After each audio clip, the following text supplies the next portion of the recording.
of these? I got a little obsessed with mine. In fact, I got a little obsessed with all my stuff. Have you ever wondered where all the stuff we buy comes from and where it goes when we throw it out? I couldn't stop wondering about that, so I looked it up. And what the textbook said is that stuff moves through a system from extraction to production to distribution to consumption to disposal. All together, it's called the materials economy. Well, I looked into it a little bit more. In fact, I spent 10 years traveling the world, tracking where our stuff comes from and where it goes. And you know what I found out? That is not the whole story. There is a lot missing from this explanation. For one thing, this system looks like it's fine. No problem. But the truth is, it's a system in crisis. And the reason it's a system in crisis is it's a linear system and we live on a finite planet. And you cannot run a linear system on a finite planet indefinitely. Every step along the way, this system is interacting with the real world. In real life, it's not happening on a blank white page. It's interacting with societies, cultures, economies, the environment. And all along the way, it's bumping up against limits. Limits we don't see here because the diagram is incomplete. So let's go back through. Let's fill in some of the blanks and see what's missing. Well, one of the most important things that's missing is people. Yes, people. People live and work all along this system. And some people in this system matter a little more than others. Some have a little more say. Who are they? Well, let's start with the government. Now, my friends tell me I should use a tank to symbolize the government, and that's true in many countries and increasingly in our own. After all, more than 50% of our federal tax money is now going to the military. But I'm using a person to symbolize the government because I hold true to the vision and values the government should be of the people, by the people, for the people. It's the government's job to watch out for us, to take care of us. That's their job. Then along came the corporation. Now, the reason the corporation looks bigger than the government is that the corporation is bigger than the government. Of the 100 largest economies on Earth now, 51 are corporations. And as the corporation has grown in size and power, we've seen a little change in the government where they're a little more concerned in making sure everything's working out for those guys than for us. Okay, so let's see what else is missing from this picture. We'll start with extraction, which is a fancy word for natural resource exploitation, which is a fancy word for trashing the planet. What this looks like is we chop down the trees, we blow up mountains to get the metals inside, we use up all the water, and we wipe out the animals. So here we are running up against our first limit. We are running out of resources. We are using too much stuff. Now, I know this can be hard to hear, but it's the truth, so we've got to deal with it. In the past 3 decades alone, 1/3 of the planet's natural resource space has been consumed. Gone. We are cutting and mining and hauling and trashing the place so fast that we're undermining the planet's very ability for people to live here. Where I live, in the United States, we have less than 4% of our original forests left. 40% of the waterways have become undrinkable. And our problem is not just that we're using too much stuff, but we're using more than our share. We have 5% of the world's population, but we're using 30% of the world's resources and creating 30% of the world's waste. If everybody consumed at US rates, we would need 3 to 5 planets. And you know what? We've only got 1. So my country's response to this limitation is simply to go take somebody else's. This is the third world, which some would say is another word for our stuff that somehow got on somebody else's land. So what does that look like? The same thing, trashing the place. 75% of global fisheries now are fished at or beyond capacity. 80% of the planet's original forests are gone. In the Amazon alone, we're losing 2,000 trees a minute. That is 7 football fields a minute. And what about the people who live here? Well, according to these guys, they don't own these resources, even if they've been living there for generations. They don't own the means of production, and they're not buying a lot of stuff. And in this system, if you don't own or buy a lot of stuff, you don't have value. So next, the materials move to production. And what happens there is we use energy to mix toxic chemicals in with the natural resources to make toxic contaminated products. There are over 100,000 synthetic chemicals in use in commerce today. Only a handful of them have even been tested for health impacts, and none have been tested for synergistic health impacts. That means when they interact with all the other chemicals we're exposed to every day. So we don't know the full impact on health and the environment of all these toxic chemicals, but we do know one thing. Toxics in, toxics out. As long as we keep putting toxics into our industrial production systems, we're going to keep getting toxics in the stuff that we bring into our homes and workplaces and schools, and our bodies. Like BFRs, brominated flame retardants, they're a chemical that make things more fireproof, but they are super toxic. They're a neurotoxin. That means toxic to the brain. What are we even doing using a chemical like this? Yet we put it in our computers, our appliances, couches, mattresses, even some pillows. In fact, we take our pillows, we douse them in a neurotoxin, then we bring them home and put our heads on them for 8 hours a night to sleep. Now, I don't know, but it seems to me in this country with so much potential, we could think of a better way to stop our heads from catching on fire at night. Now, these toxics build up the food chain and concentrate in our bodies. Do you know what is the food at the top of the food chain with the highest level of many toxic contaminants? Human breast milk. That means that we've reached a point where the smallest members of our societies, our babies, are getting the highest lifetime dose of toxic chemicals from breastfeeding from their mothers. Is that not an incredible violation? Breastfeeding must be the most fundamental human act of nurturing. It should be sacred and safe. Now, breastfeeding is still best, and mothers should definitely keep breastfeeding, but we should protect it. They should protect it. I thought they were looking out for us. And of course, the people who bear the biggest brunt of these toxic chemicals are the factory workers, many of whom are women of reproductive age. They're working with reproductive toxins, carcinogens, and more. Now I ask you, what kind of woman of reproductive age would work in a job exposed to reproductive toxins except for a woman with no other option? And that's one of the beauties of this system. The erosion of local environments and economies here ensures a constant supply of people with no other option. Globally, 200,000 people a day are moving from environments that have sustained them for generations into cities, many to live in slums, looking for work, no matter how toxic that work may be. So you see, it's not just resources that are wasted along this system, but people too. Whole communities get wasted. Yep, toxics in, toxics out. A lot of the toxics leave the factories in products, but even more leave as byproducts or pollution. And it's a lot of pollution. In the U.S., our industry admits to releasing over 4 billion pounds of toxic chemicals a year. And it's probably a lot more because that's only what they admit. So that's another limit, because yuck, who wants to look at and smell 4 billion pounds of toxic chemicals a year? So what do? Move the dirty factories overseas, pollute someone else's land. But surprise, a lot of that pollution is coming right back at us, carried by wind currents. So what happens after all these natural resources are turned into products? Well, it moves here for distribution. Now, distribution means selling all the toxic contaminated junk as quickly as possible. The goal here is to keep the prices down, keep the people buying, and keep the inventory moving. How do they keep the prices down? Well, they don't pay the store workers very much, and they skimp on health insurance every time they can. It's all about externalizing the costs. What that means is that the real costs of making stuff aren't captured in the price. In other words, we aren't paying for the stuff we buy. I was thinking about this the other day. I was walking to work and I wanted to listen to the news, so I popped into a Radio Shack to buy a radio.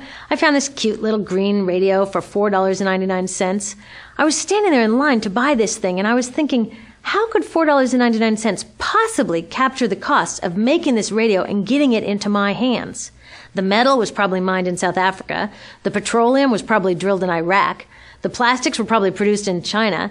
And maybe the whole thing was assembled by some 15-year-old in a maquiladora in Mexico.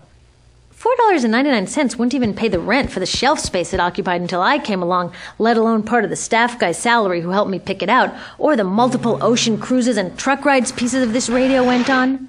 That's how I realized I didn't pay for the radio. So who did pay? Well, these people paid with the loss of their natural resource space. These people paid with the loss of their clean air, with increasing asthma and cancer rates. Kids in the Congo paid with their future. 30% of the kids in the Congo now have dropped out of school to mine coltan, a metal we need for our cheap and disposable electronics. These people even paid by having to cover their own health insurance. All along this system, people pitched in so I could get this radio for $4.99. And none of these contributions are recorded in any accounts book. That's what I mean by the company owners externalize the true costs of production. And that brings us to the golden arrow of consumption. This is the heart of the system, the engine that drives it. It is so important that protecting this arrow has become the top priority for both of these guys.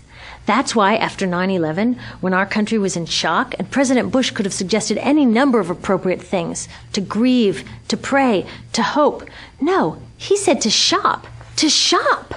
We have become a nation of consumers. Our primary identity has become that of being consumers, not mothers, teachers, farmers, but consumers. The primary way that our value is measured and demonstrated is by how much we contribute to this arrow, how much we consume. And do we? We shop and shop and shop, keep the materials flowing, and flow they do. Guess what percentage of total materials flow through this system is still in product or use 6 months after their date of sale in North America? 50%? 20? No, 1%. 1. In other words, 99% of the stuff we harvest, mine, process, transport, 99% of the stuff we run through this system is trashed within 6 months. Now, how can we run a planet with that level of materials throughput? It wasn't always like this. The average U.S. person now consumes twice as much as they did 50 years ago. Ask your grandma. In her day, stewardship and resourcefulness and thrift were valued. So how did this happen? Well, it didn't just happen. It was designed. Shortly after World War II, these guys were figuring out how to ramp up the economy. Retailing analyst Victor Lebeau articulated the solution that's become the norm for the whole system. He said, our enormously productive economy demands that we make consumption our way of life, that we convert the buying and use of goods into rituals, that we seek our spiritual satisfaction, our ego satisfaction in consumption. We need things consumed, burned up, replaced, and discarded at an ever-accelerating rate. President Eisenhower's Council of Economic Advisors chairman said that the American economy's ultimate purpose is to produce more consumer goods. More consumer goods? Our ultimate purpose? Not provide health care or education or safe transportation or sustainability or justice? Consumer goods? How did they get us to jump on board this program so enthusiastically? Well, 2 of their most effective strategies are planned obsolescence and perceived obsolescence. Planned obsolescence is another word for designed for the dump. It means they actually make stuff to be useless as quickly as possible, so we'll chuck it and buy a new one. It's obvious with things like plastic bags and coffee cups, but now it's even big stuff. Mops, DVDs, cameras, barbecues even, everything. Even computers. Have you noticed that when you buy a computer now, the technology is changing so fast that in just a couple of years, it's actually an impediment to communication? I was curious about this, so I opened up a big desktop computer to see what was inside. And I found out that the piece that changes each year is just a tiny little piece in the corner. But you can't just change that one piece because each new version is a different shape. So you gotta chuck the whole thing and buy a new one. So I was reading industrial design journals from the 1950s when planned obsolescence was really catching on. These designers are so open about it. They actually discuss how fast can they make stuff break that still leaves the consumer having enough faith in the product to go out and buy another one. It was so intentional. But stuff cannot break fast enough to keep this arrow afloat. So there's also perceived obsolescence. Now, perceived obsolescence convinces us to throw away stuff that is still perfectly useful. How do they do that? Well, they change the way the stuff looks. So if you bought your stuff a couple of years ago, everyone can tell that you haven't contributed to this arrow recently. And since the way we demonstrate our value is contributing to this arrow, it can be embarrassing. Like, I've had the same fat white computer monitor on my desk for 5 years. My coworker just got a new computer. She has a flat, shiny, sleek monitor.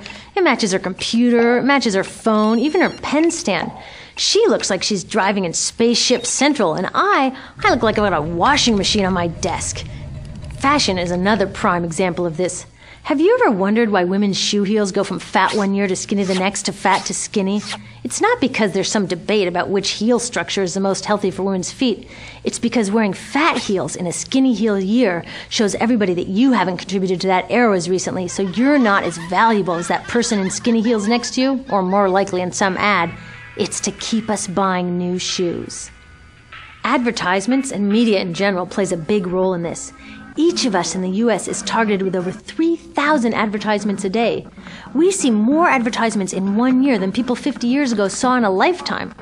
And if you think about it, what's the point of an ad except to make us unhappy with what we have? So 3,000 times a day, we're told our hair is wrong, our skin is wrong, our clothes are wrong, our furniture is wrong, our car is wrong, we are wrong, but it can all be made right if we just go shopping. Media also helps by hiding all of this and all of this. So the only part of the materials economy we see is the shopping. The extraction, production, and disposal all happens outside of our field of vision. So in the U.S., we have more stuff than ever before, but polls show that our national happiness is actually declining. Our national happiness peaked in the 1950s, the same time that this consumption mania exploded. Interesting coincidence. I think I know why. We have more stuff, but we have less time for the things that really make us happy. Friends, family, leisure time. We're working harder than ever. Some analysts say we have less leisure time than any time since feudal society. And do you know what the two main activities are that we do with the scant leisure time we have? Watch TV and shop. In the U.S., we spend 3 to 4 times as many hours shopping as our counterparts in Europe do. So we're in this ridiculous situation where we go to work, maybe 2 jobs even, and we come home and we're exhausted, so we plop down on our new couch and watch TV, and the commercials tell us you suck, so you gotta go to the mall to buy something to feel better, and then you gotta go to work more to pay for the stuff you just bought, so you come home and you're more tired, so you sit down and you watch more TV, and it tells you to go to the mall again, and we're on this crazy work, watch, spend treadmill, and we could just stop. So in the end, what happens to all the stuff we buy anyway? At this rate of consumption, it can't fit into our houses, even though the average house size has doubled in this country since the 1970s. It all goes out in the garbage. And that brings us to disposal. This is the part of the materials economy we all know the most because we have to haul the junk out to the curb ourselves. Each of us in the United States makes 4.5 pounds of garbage a day. That's twice what we each made 30 years ago. All of this garbage either gets dumped in a landfill, which is just a big hole in the ground, or if you're really unlucky, first it's burned in an incinerator and then dumped in the landfill. Either way, they both pollute the air, land, water, and don't forget, change the climate. Incineration is really bad. Remember those toxics back in the production stage? Well, burning the garbage releases the toxics up into the air. Even worse, it makes new super toxics, like dioxin. Dioxin is the most toxic man-made substance known to science, and incinerators are the #1 source of dioxin. That means that we could stop the #1 source of the most toxic man-made substance known just by stopping burning the trash. We could stop it today. Now, some companies don't want to deal with building landfills and incinerators here, so they just export the disposal too. What about recycling? Does recycling help? Yes, recycling helps. Recycling reduces the garbage at this end, and it reduces the pressure to mine and harvest new stuff at this end. Yes, yes, yes, we should all recycle, but recycling is not enough. Recycling will never be enough for a couple reasons. First, the waste coming out of our houses is just the tip of the iceberg. For every 1 garbage can of waste you put out on the curb, 70 garbage cans of waste were made upstream just to make the junk in that 1 garbage can you put out on the curb. So even if we could recycle 100% of the waste coming out of our households, it doesn't get to the core of the problems. Also, much of the garbage can't be recycled, either because it contains too many toxics or it's designed not to be recyclable in the first place. Like those juice packs, where they have layers of metal and paper and plastic all smushed together, you can never separate those for true recycling. So you see, it is a system in crisis. All along the way, we are bumping up against limits. From changing climate to declining happiness, it's just not working. But the good thing about such an all-pervasive problem is that there are so many points of intervention. There are people working here on saving forests and here on clean production, people working on labor rights and fair trade and conscious consuming and blocking landfills and incinerators, and very importantly, on taking back our government so that it really is by the people and for the people.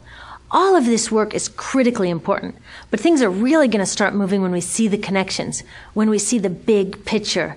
When people along this system get united, we can reclaim and transform this linear system into something new, a system that doesn't waste resources or people. Because what we really need to chuck is that old school throwaway mindset. There's a new school of thinking on this stuff, and it's based on sustainability and equity, green chemistry, zero waste, closed-loop production, renewable energy, local living economies. It's already happening. Now, some say it's unrealistic. idealistic that it can't happen, but I say the ones who are unrealistic are those that want to continue with the old path. That's dreaming. Remember, that old way didn't just happen. It's not like gravity that we've just got to live with. People created it, and we're people too. So let's create something new.